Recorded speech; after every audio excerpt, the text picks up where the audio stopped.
میٹھا میٹھا پیارا پیارا میرے محمد کا نام۔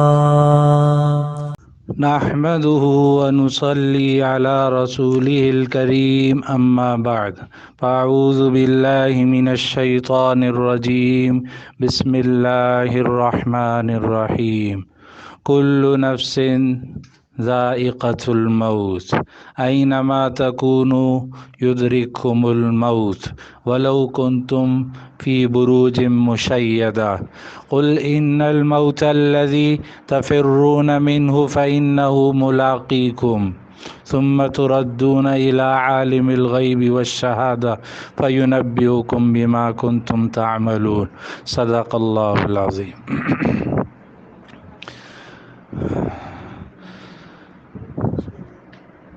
ساری دنیا میں جتنے انسان ہیں، خواہ مسلمان ہو یا کافر، سب کا ایک چیز پر اتفاق ہے کہ موت آنی ہے۔ پوری دنیا میں آپ کو انبیاء، رسول ان کے منکر مل جائیں گے، قرآن حدیث کے منکر مل جائیں گے، حتیٰ کہ اللہ کے بھی منکر مل جائیں گے جن کو دہریہ کہا جاتا ہے۔ لیکن پوری دنیا میں ایک انسان ایسا نہیں ہے جو یہ کہے کہ مجھے مرنا نہیں ہے، موت کا انکار کرے۔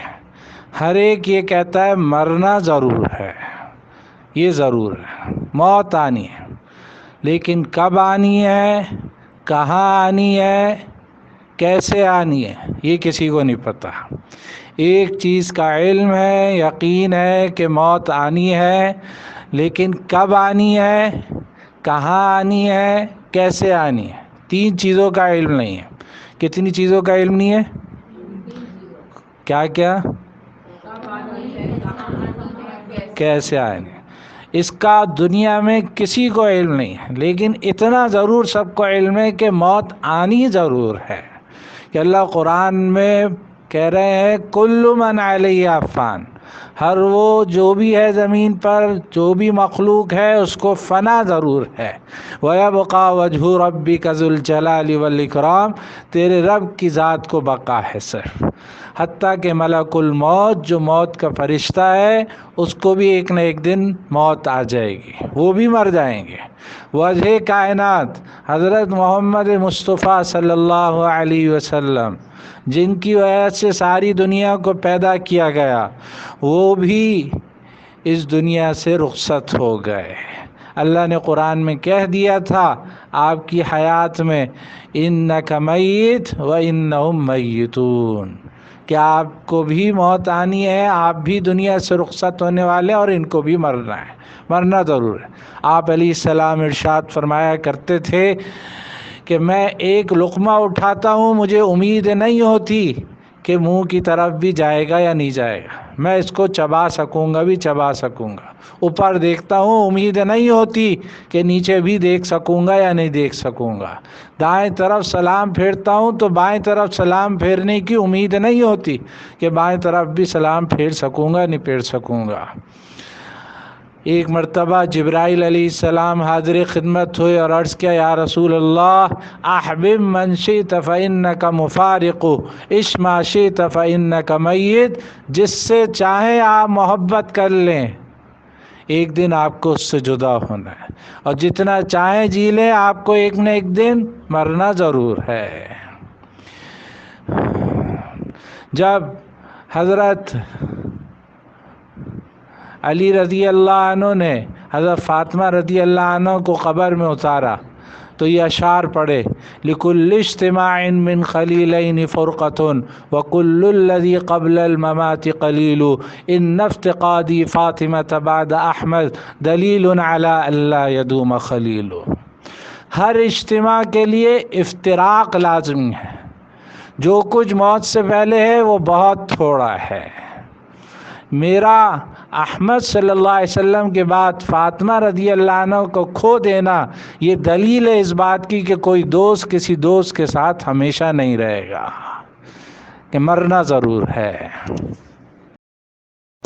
حضرت موسیٰ علیہ السلام کے پاس ملک الموت آئے. موسیٰ علیہ السلام نے پوچھا کہ بھائی کیوں آئے ہو؟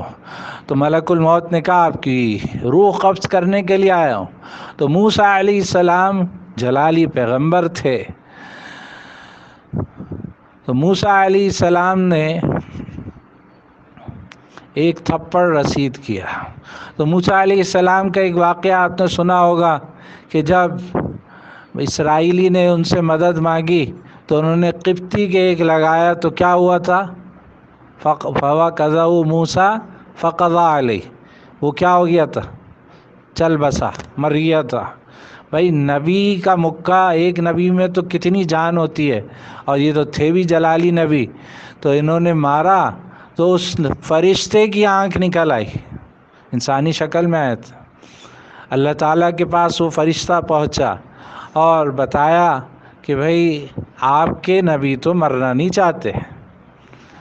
تو اللہ تعالیٰ نے فرمایا اچھا ان سے یہ کہو کہ ایک بیل پر ہاتھ رکھیں اور اس ہاتھ کے نیچے جتنے بال آئیں گے اتنے بالوں کے بقدر یہ سال جئیں گے. بھائی 100 بال آ گئے 100 سال جئیں گے، 500 بال آ گئے 500 سال جئیں گے، ہاتھ رکھ دیں. تو ملک الموت نے آ کر یہ بات کہی تو موسیٰ علیہ السلام نے فرمایا اچھا پھر اس کے بعد کیا ہوگا؟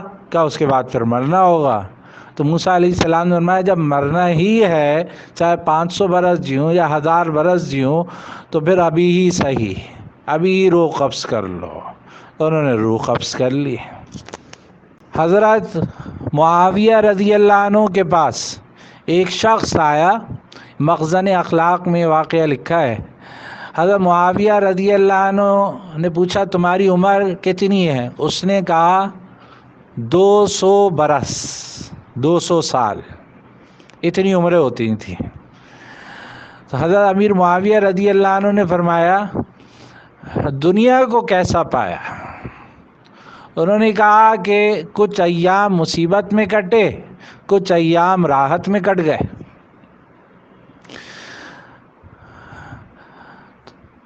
کچھ لوگ آ رہے ہیں اور کچھ لوگ جا رہے ہیں.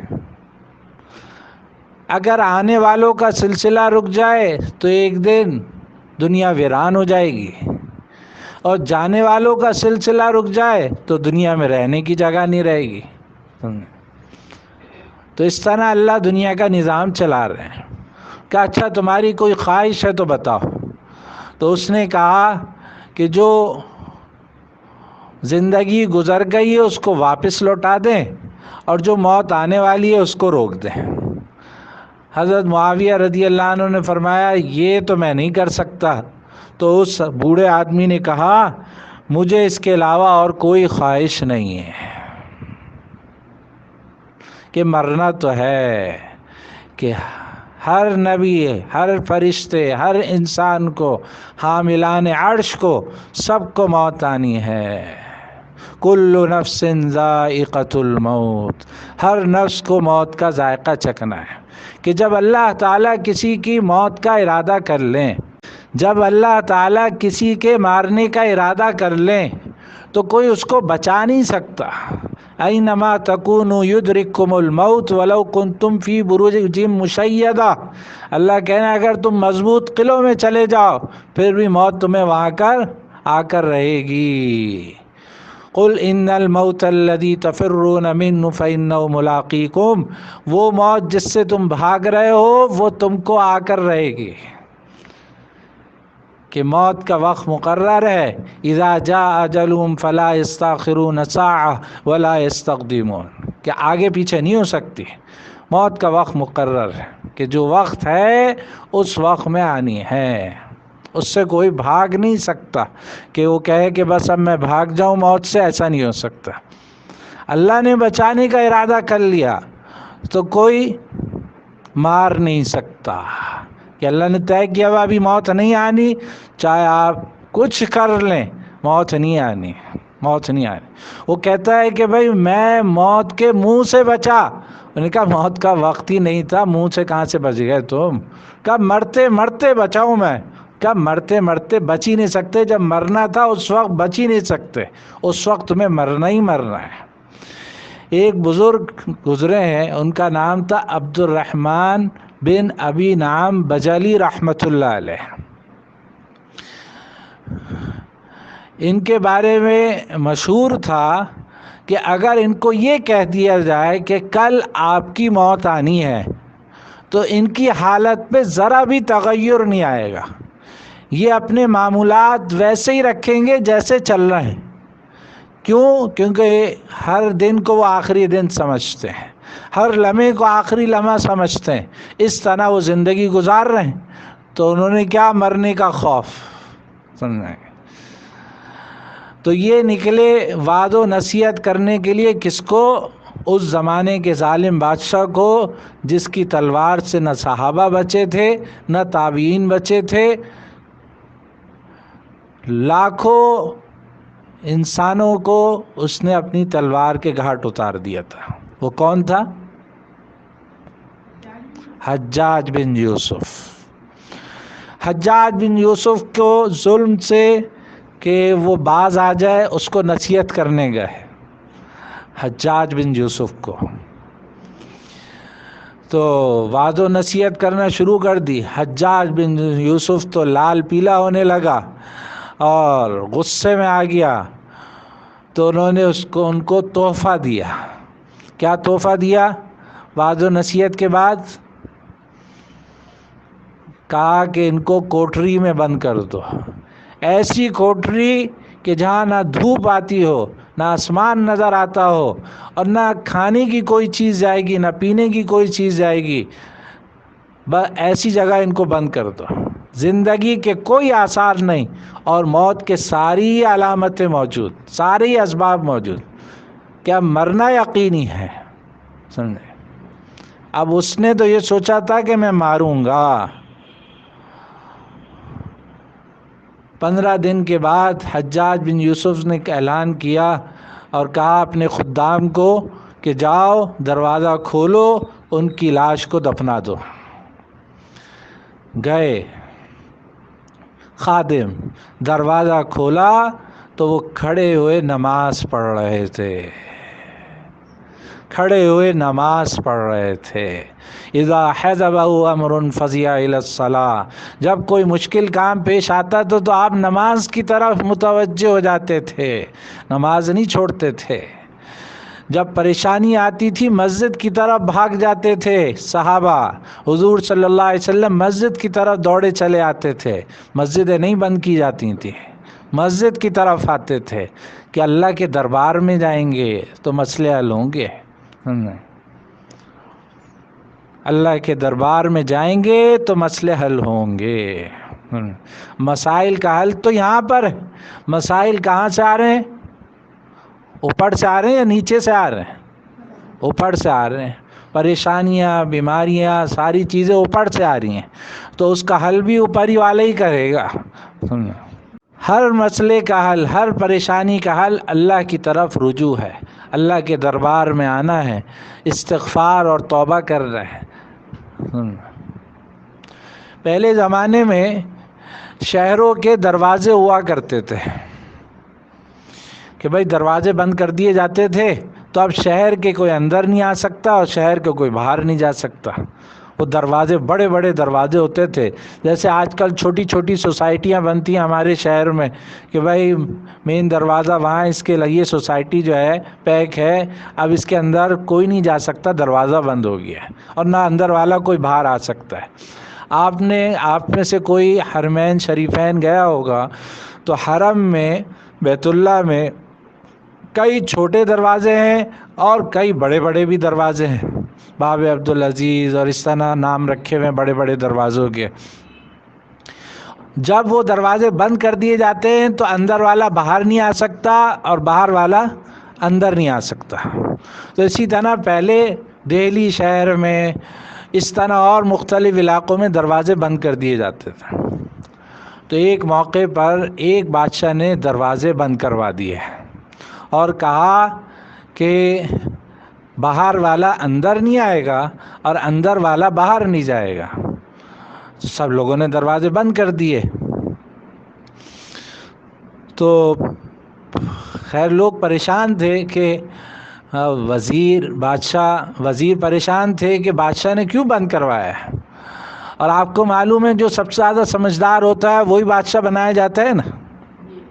ہاں سمجھدار آدمی تھوڑی کوئی بادشاہ بنتا ہے. تو وہ آدمی، انہوں نے کہا بھائی بادشاہ سمجھدار ہے تو انہوں نے کسی وجہ سے بند کروایا ہوگا. تو سب لوگ حکم کے منتظر تھے. آخر کار پوچھا بادشاہ سلامت بات کیا ہے کہ آپ نے دروازے بند کروائے ہیں؟ تو وائرس آنے کا خطرہ ہے یا جانے کا خطرہ ہے، کیا مسئلہ ہے؟ فلائٹیں بند کروا دی آپ نے، کیا وائرس نہ آ جائے، کیا مسئلہ ہے؟ تو بادشاہ سلامت نے کہا کہ بھائی میرا جو شاہی باز تھا وہ اڑ گیا ہے، اب میں نے دروازے اس لیے بند کروائے ہیں کہ وہ باہر نہ نکل جائے. اب ڈھونڈو اس کو، وہ اندر ہی ہوگا، اس کو ڈھونڈو وہ اندر ہی ہوگا. سمجھ گئی؟ بھائی شاہی محل کا شاہی بادشاہ کا شاہی باز تو چلتا ہے اڑتا ہے اور بہت نیچے نیچے اڑتا ہے، بہت اونچی اڑان ہوتی ہے اس کی. اور جو شاہی باز ہوگا تو اس کی اڑان تو اور ہی زیادہ اونچی ہوگی. تو دیواریں تو آسمان تک گئی ہوئی ہوں گی نا محل اس کی.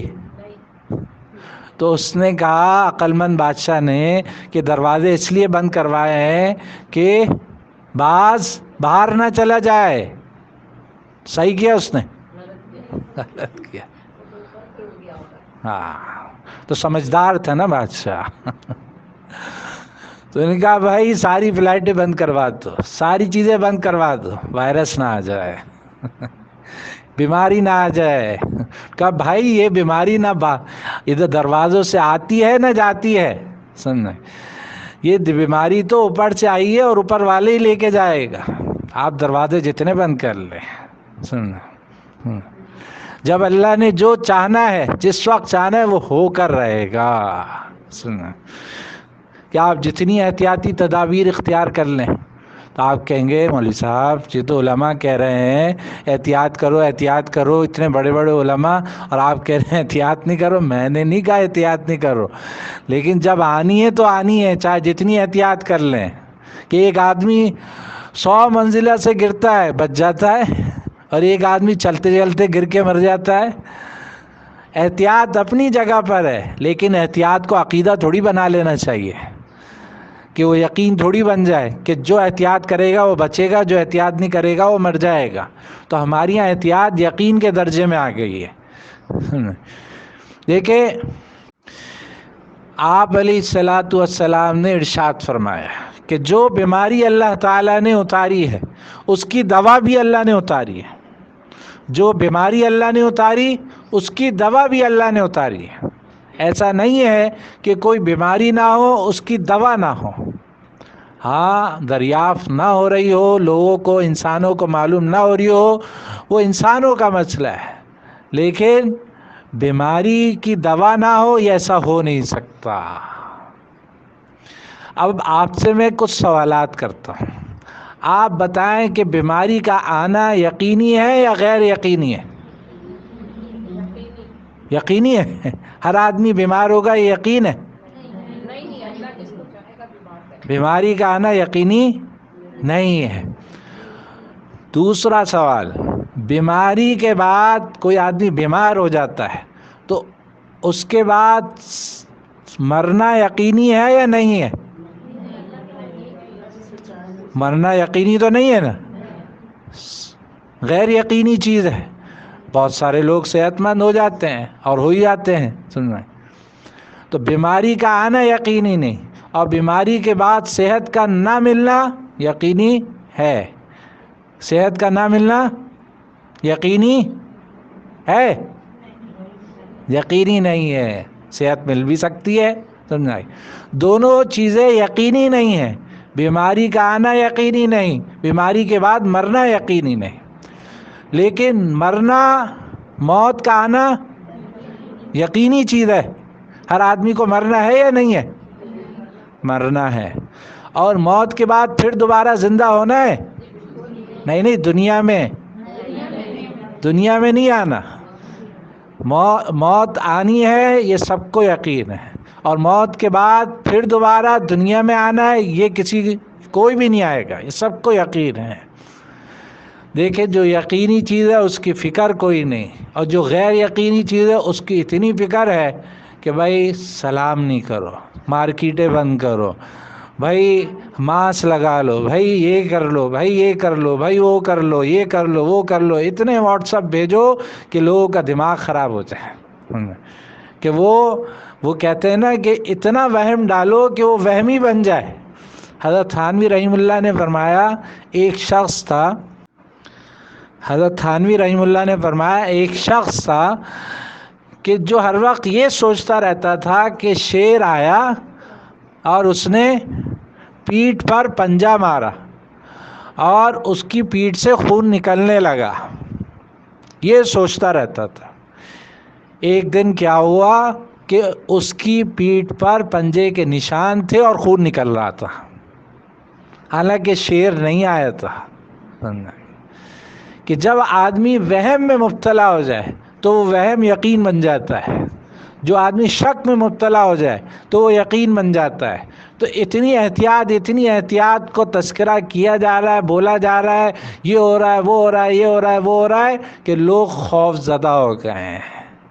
بھائی بیماری سے تو نہیں ڈرنا چاہیے، اور بیماری کے بعد صحت کا نہ ملنا اس سے بھی کہ بھائی اس کے لیے فکر مند کہ بھائی کیا ہوگا. بھائی مرنا یقینی ہے، اس کے لیے کوئی تیار نہیں ہے، اس کی کوئی تیاری نہیں کر رہا، اور موت کے بعد پھر دوبارہ نہیں آنا دنیا میں جو یقینی چیز ہے اس کے لیے فکر مند کوئی نہیں، اور بیماری کا آنا یقینی نہیں، بیماری کے بعد موت یقینی نہیں، تو پھر بیماری کے لیے اتنا ڈرنا، اتنا خوف و ہراس کہ ہر ایک کے چہرے پہ ہوائیاں اڑی ہوئی ہیں. اور بس سب لوگ، ایک صاحب تو کہنے لگے مجھے ہر وقت ٹی وی کھول کے رکھا ہوا ہے میں نے کہ پتہ نہیں کب کیا خبر آ جائے، کب کیا خبر آ جائے، اور جتنی خبریں دیکھیں گے تو آپ کا دماغ آؤٹ ہو جائے گا. بھائی ہم کون ہیں؟ مسلمان ہیں. تو مسلمان کا اللہ کی قدرت پر، اللہ کی طاقت پر یقین ہونا چاہیے نہیں ہونا چاہیے؟ کہ اللہ ہر چیز پر قادر ہے. قرآن میں بار بار وَهُوَ عَلَىٰ كُلِّ شَيْءٍ قدیر، اللہ ہر چیز پر قادر ہیں، اللہ ہر چیز پر قادر ہیں. سنیں بار بار کہا ان اللہ علی کل شیء قدیر الیس ذلک بقادر علی ان یحیی الموتى. اللہ سوال کر رہے ہیں سورہ قیامہ کے آخر میں، کیا اللہ قادر نہیں ہے کہ مردوں کو زندہ کر دے؟ کہ جب اللہ مردوں کے زندہ کرنے پر قادر ہے تو بیمار کو صحت مند کرنے پر اور صحت مند کو صحت مند رہنے پر قادر نہیں ہوگا؟ کیا ہوگا؟ اللہ کی قدرت کا استحضار نہیں. اللہ ہر چیز پر قادر ہیں. حجاج نے مارنا چاہا لیکن اللہ نے بچانا چاہا تو وہ مار نہ سکا. عبد الرحمن بن ابی نعم بجلی رحمۃ اللہ علیہ کو، کہ وہ بچ کر رہے. آخر جب ان کی لاش کو باہر نکالا تو وہ زندہ تھے، باہر ان کو بلایا تو بہت متاثر ہوا اور ان کو آزاد کر دیا. کہ اللہ کی قدرت پر یقین ہونا چاہیے کہ اللہ جو چاہیں، جب چاہیں، جس طرح چاہیں کر سکتے ہیں. روزی کے لیے پریشان کہ بھائی پتہ نہیں بازار بند ہو جائیں گے، کھائیں گے کہاں سے، لوگ مہنگی چیزیں خریدنے لگ گئے، کھائیں گے کہاں سے، آٹا خریدنے لگ گئے، یہ خرید رہے ہیں، وہ خرید رہے ہیں، بازاروں پر رش ہو گیا، اوہو کہاں سے کھائیں گے. ارے بھائی کتنے دن کا خریدو گے؟ ایک ہفتے کا، 2 ہفتے کا، سال کا. اگر اللہ نے مارنا چاہا تو اللہ پہلے بھی مار سکتا ہے. ہاں مر جائیں گے. تو روزی دینے والا کون ہے؟ وَمَا مِن دَابَّةٍ فِي الْأَرْضِ إِلَّا عَلَى اللَّهِ رِزْقُهَا. کہ روزی اللہ کے ذمے ہے، اللہ دینے والا ہے روزی.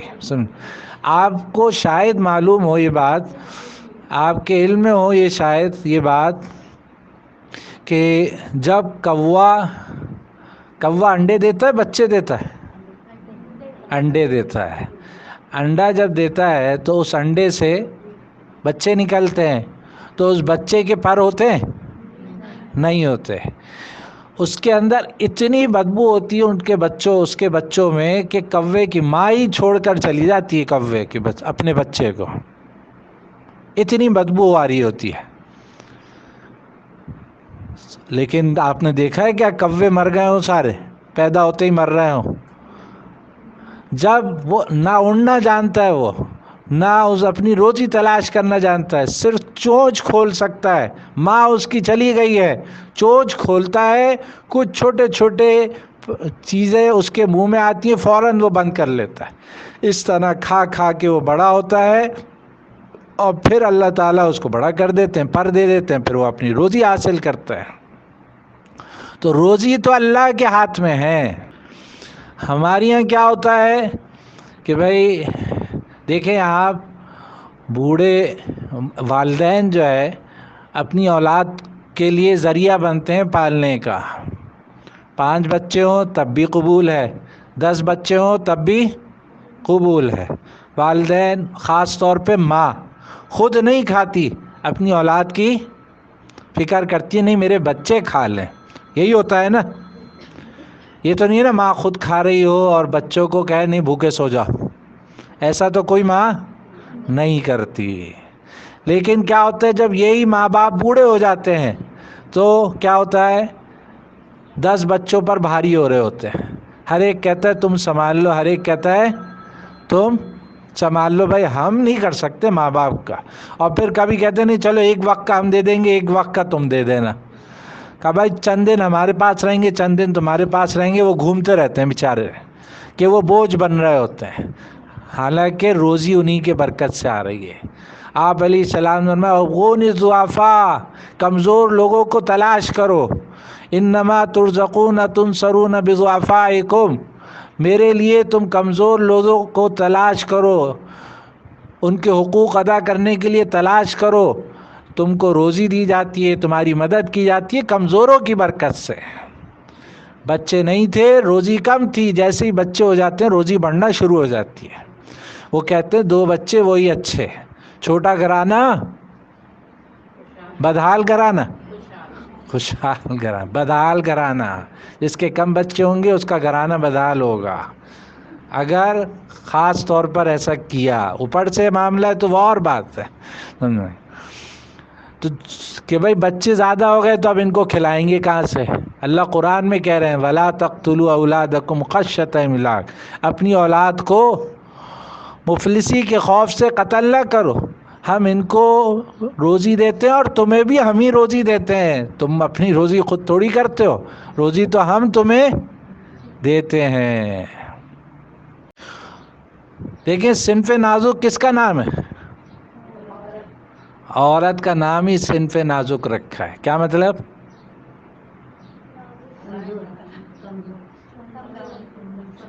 کمزور، نازک مانے کمزور، صنف مانے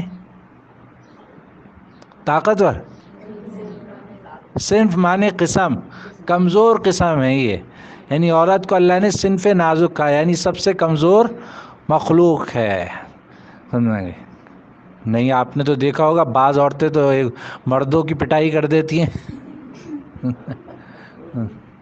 صنف نازک یعنی اللہ کی طرف سے ان پر خاص کرم ہے کہ یہ کمزور مخلوق ہے اللہ کی، کہ اس کی برکت سے بہت سارے معاملات حل ہوتے ہیں۔ کیا آپ علیہ الصلاۃ والسلام نے کیا ارشاد فرمایا؟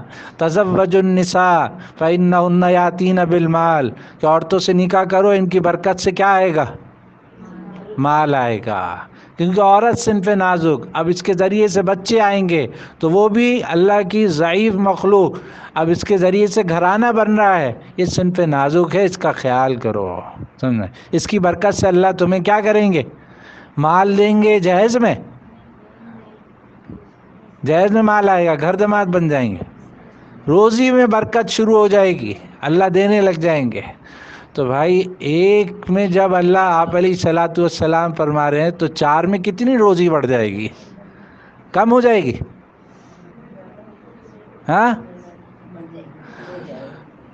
ہم وہ لوگ کہتے ہیں کہ بھائی ہم ایک ہی کا پورا نہیں ہو رہا مولوی صاحب، آپ 2 3 4 کی بات کرتے ہیں، تو میں کہتا ہوں بھائی میں نہیں بات کرتا، کون بات کرتا ہے؟ اللہ تعالیٰ نے کہا نا قرآن میں کہ 4 2 2 3 3 4 4 کرو، اَإِن يَكُونُوا فُقَرَاءَ يُغْنِهِمُ اللَّهُ مِن فَضْلِهِ، اگر تم فقیر ہو تو اللہ نکاح کی برکت سے تمہیں مالدار کر دے گا. سنت کے مطابق ہو، شریعت کے مطابق نکاح ہو تو اللہ مالدار کر دے گا. ایک صاحب گھر میں آئے اور پریشان تھے، بہت زیادہ پریشان تھے. جیسے حالات چل رہے ہیں ویسے پریشانی ہوگا نا آدمی. تو اب آمدنی کم ہے اور بل اتنے آ رہے ہیں تو آدمی بل بلا ہی جاتا ہے. تو وہ آدمی پریشان تھا، گیس کا بل، بجلی کا بل، پانی کا بل اور کیبل کا بل اور کس کا بل، نیٹ کا بل، بیوی کا بل، دودھ والے کا بل، پانی والے کا بل. اتنے بل آتے ہیں کہ آدمی بل بلا جاتا ہے.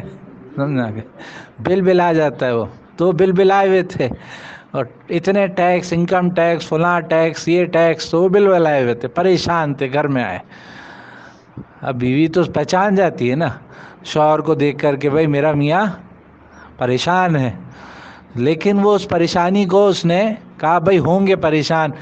میں کہا مجھے ایک سوال کر رہے ہیں.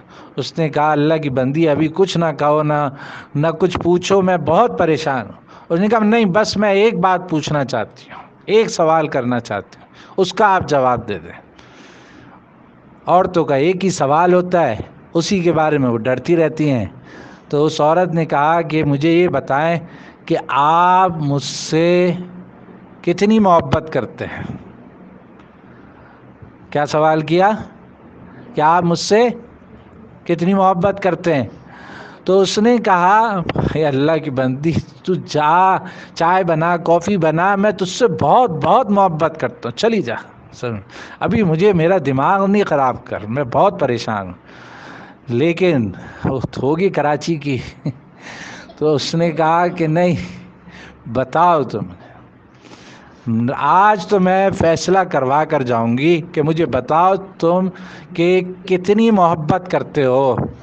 وہ شوہر حلیم مزاج تھا، نرم طبیعت والا تھا، اس کو زیادہ غصہ نہیں آ رہا تھا، ورنہ بعض شوہر غصے میں آ جاتے ہیں. شوہر کو نرم ہی ہونا چاہیے جیسے میں نرم ہوں.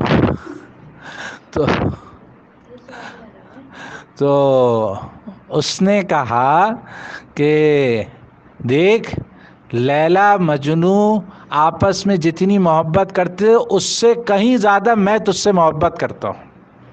اب یقین آ گیا؟ اس نے کہا نہیں، اب بھی یقین نہیں آیا، مجھے اطمینان نہیں ہو رہا. ایسی بات بول کہ جس سے میرے دل کو اطمینان ہو جائے، ایسی بات بول کہ دل کو اطمینان پہنچ جائے کہ تو ہاں واقعی بہت محبت کرتا ہے. اس نے ایک مثال دی اس کے شوہر نے. اس نے کہا دیکھ یہ موبائل ہے نا. اس نے کہا ہاں ہے موبائل. آپ کے ہاتھوں میں ہے نا موبائل؟ بھائی موبائل ہے نا یہ؟ اس نے کہا ہاں ہے موبائل. کہا دیکھو اس کے اندر کیا ہوتی ہے، کیا ہوتی ہے موبائل کے اندر، جس سے وہ سیم. اگر موبائل ہو اور سم نہ ہو تو موبائل کسی کام کا ہے؟ کسی کام کا نہیں ہے. سم ہاتھ میں ہو، جو بٹ رہی ہوتی ہیں یہ پلوں کے نیچے کہ لے لو بھائی سم اتنا جو ہے فری ہے، بیلنس فری ہے، زونگ کی سمیں بٹ رہی ہیں. تو آپ موبائل نہ ہو ہاتھ میں تو سم کسی کام کی ہے کہ بھائی سم آپ کان میں لگا لیں اور کال ملا رہے ہوں؟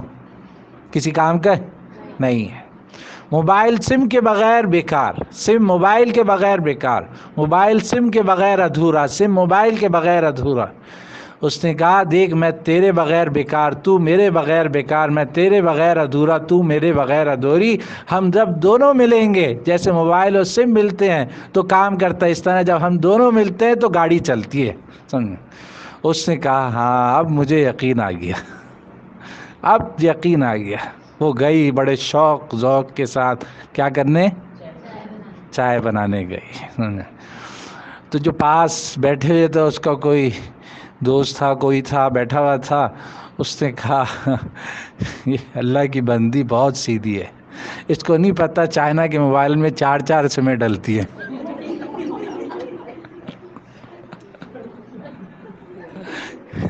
کہ اللہ نے 4 کا حکم دیا ہے. تو میری 3 بیویاں اور ہیں، محبت کرتا ہوں بالکل کرتا ہوں، لیکن یہ محبت چار میں مشترک ہے کہ اللہ تو قادر ہے کہ ایک کے دل میں چار کی محبت نہیں ڈال سکتا، کہ جب اللہ نے چار کا حکم دیا ہے تو چار کی محبت ڈال بھی سکتا ہے، تو چار کے لیے روزی کا بھی انتظام اللہ ہی کرے گا، نہ تو میں کروں گا۔ کہ اللہ تعالیٰ ہر چیز پر قادر ہیں، کہ اللہ جو چاہے جس وقت چاہے کر سکتے ہیں، کہ آپ جتنی احتیاط کر لیں، جتنی تدابیر اختیار کر لیں، یہ بیماری اوپر سے آئی ہے اوپر سے ہی جائے گی۔ جو کچھ آیا ہے اوپر سے ہی آ رہا ہے، تو اوپر والے کی طرف متوجہ ہونا چاہیے۔ احتیاط کا اتنا تذکرہ نہ کیا جائے کہ وہ یقین بن جائے، احتیاط کا اتنا تذکرہ نہ کیا جائے کہ وہ عقیدہ بن جائے، کہ بس احتیاط احتیاط احتیاط احتیاط، کہ اس کے پیچھے ہم فرائض کو چھوڑ دیں، اس کی وجہ سے ہم اللہ کی طرف رجوع کو چھوڑ دیں، اور جو کرنے والے کام ہیں، یقینی کام ہے۔ دیکھیں ساری دنیا کے انسان ایک بات بتا رہے ہوں اور اللہ کے رسول اس کے خلاف بات بتا رہے ہوں، تو بتائیں کس کی بات یقینی ہے؟ اللہ کے رسول کی بات سچی اور حق ہے۔ سارے دنیا کے لوگ ایک سبب بتاتے ہوں کہ یہ اسباب استعمال کر لو تو بیماری سے بچ جاؤ گے، اور اللہ کے رسول بتا رہے ہیں کہ یہ سبب اختیار کر لو تو بچ جاؤ گے، تو کون سے سبب کو اختیار کریں گے؟ اللہ کے رسول کا بتایا ہوا سبب۔ چھوٹے سبب کو اختیار کرنے سے بیماری سے بچتے ہیں، اور بڑے سبب کو اختیار کرنے سے بیماری سے بچتے ہیں۔ ایک آدمی کو شوگر ہے، جو شوگر کی دوائیاں کھاتا ہے، اور جب ہائی ہو جائے تو پھر وہ کیا کرتا ہے؟ انسولین لگاتا ہے نا۔ تو اب بیماری زیادہ بڑھ جائے تو بھائی ضرورت اس بات کی ہے کہ رجوع اللہ کیا جائے، نہ یہ کہ ہاتھ پہ ہاتھ رکھ کر بس ہر آدمی خوف و راز میں کانپ رہا ہے کہ مر نہ جاؤں۔ بھائی مرنا تو ہے ہی، موت تو آنی ہے ہی، موت تو برحق ہے، موت تو برحق ہے۔ ہم سب کا یہ عقیدہ ہے کہ مرنا ہے، موت سے مفر نہیں ہے۔ کل نفس ذائقۃ الموت، ہر نفس کو کس کو چکھنا ہے؟ موت کا ذائقہ چکھنا ہے۔ ذائقہ کڑوی چیز کا چکھتا ہے میٹھی چیز کا ہے؟ کڑوی چیز کو چکھتا ہے آدمی۔ بھائی آپ شادی میں گئی، اب تو خیر جائیں گی نہیں، تو وہاں پر کئی قسم کے کھانے رکھے ہوئے، اب سب سے تو آپ ایک پلیٹ بھر نہیں سکتی، تو آپ کیا کرتی ہیں؟ چھوٹی سی پلیٹ اٹھاتی ہیں۔ کیا کرتی ہیں؟ چھوٹی پلیٹ اٹھاتی ہیں۔ سب سے بڑی پلیٹ اگر آپ کو تسلا مل جائے تو وہ اٹھا لیں۔ بڑی پلیٹ اٹھاتی ہیں تو اور ہر چیز کیا کرتی ہیں؟ تھوڑی تھوڑی ڈال لیتی ہیں، کہ سب کو کیا کر لوں میں؟ کھا نہیں سکتی، کم از کم چک تو لوں نا۔ تو اچھی اچھی چیزیں نکالتی ہیں اس میں بھی، کہ بھائی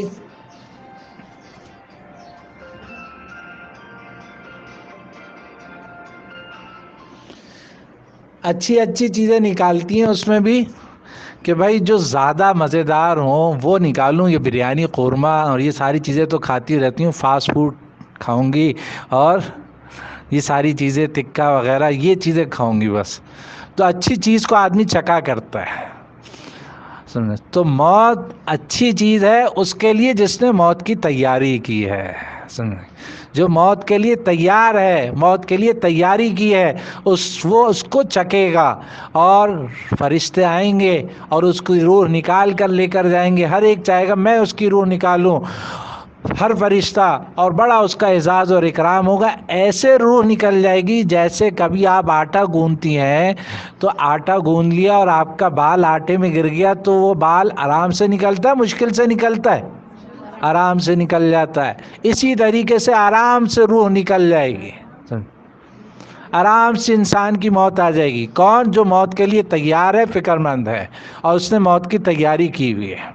اور جو موت کے لیے تیار نہیں، موت کی تیاری نہیں کی ہوئی، وہ ڈرے گا، اس کی روح پھنسے گی، کبھی ادھر جائے گی کبھی ادھر جائے گی، فرشتے کھینچ کھینچ کے نکالیں گے، اور وہ مشکل سے مرے گا، سمجھیں، اور اس کی روح تڑپ تڑپ کے نکلے گی، سمجھیں۔ تو بھائی یہ بات یقینی ہے کہ موت آنی ہے۔ آپ علیہ الصلاۃ والسلام نے کہا کہ آپ علیہ الصلاۃ والسلام نے فرمایا تم اپنے آنے سے پہلے قاصد تو بھیج دیا کرو تاکہ لوگ کیا کریں؟ ڈر جایا کریں اور موت کی تیاری شروع کر دیا کریں۔ اب ملک الموت نے کہا ہم قاصد بھیجتے ہیں لیکن لوگ سمجھتے نہیں ہیں، ہم میں بیماری میرا قاصد ہے، بڑھاپا میرا قاصد ہے، اور آنکھوں کا زوال، کانوں کا زوال یہ میرا قاصد ہے، لیکن لوگ سمجھتے نہیں ہیں۔ جب لوگ نہیں سمجھتے تو میں پکار کر کہتا ہوں، لوگوں تم لوگوں نے عبرت حاصل نہیں کی، تم لوگوں نے تیاری نہیں کی، اب میں خود آ رہا ہوں تمہاری جان نکالنے کے لیے، اب تیار ہو جاؤ۔ تو یہ سارے قاصد ہوتے ہیں۔ میں آپ کو ڈرا نہیں رہا کہ بس اب تو جانے والے ہیں، تو ڈرنا تو ہر وقت چاہیے ہر مسلمان کو، آخرت کے لیے، دنیا کے لیے نہیں۔ دنیا تو چند روزہ زندگی ہے، جانا ہر ایک کو ہے۔ بس ڈرنا اس بات کا ہے کہ کس پر خاتمہ ہو جائے؟ ایمان پر خاتمہ ہو جائے۔ ایسا نہ ہو کہ ہمارا خاتمہ ایمان پر نہ ہو، اور ایمان غیب پر ہوتا ہے، مشاہدے پر ہوتا ہے؟ ہمارا ایمان کس پر ہے؟ غیب پر، مشاہدے پر؟ غیب پر ہے نا، کہ ہم نے اللہ کو نہیں دیکھا مانتے ہیں، رسول اللہ کو نہیں دیکھا مانتے ہیں، آپ کی باتوں کو نہیں دیکھا لیکن آپ نے جو فرمایا ہم کہتے ہیں حق اور سچ ہے، قرآن کو اترتے ہوئے نہیں دیکھا لیکن ہم کہتے ہیں قرآن یہ اللہ کی کتاب ہے، ہم نے تو نہیں دیکھا نا اترتے ہوئے۔ بیت اللہ کے بارے میں ہم نے تو نہیں دیکھا لیکن ہم کہتے ہیں کہ نہیں یہ بیت اللہ اللہ کا گھر ہے، سب ہم یہ مانتے ہیں۔ ہمارا معاملہ سارا ہی غیب کا ہے۔ تو جب سارا معاملہ غیب کا ہے تو ہم لوگوں کے مشاہدے پر، لوگوں کی باتوں پر، جو مشاہدے کی باتیں کر رہے ہیں، تجربے کی باتیں کر رہے ہیں، ہم اس پر یقین نہیں کریں گے، ہم غیب کی باتوں پر یقین کریں گے جو اللہ اور اس کے رسول نے فرمائی۔ اللہ تعالیٰ عمل کرنے کی توفیق نصیب فرمائے۔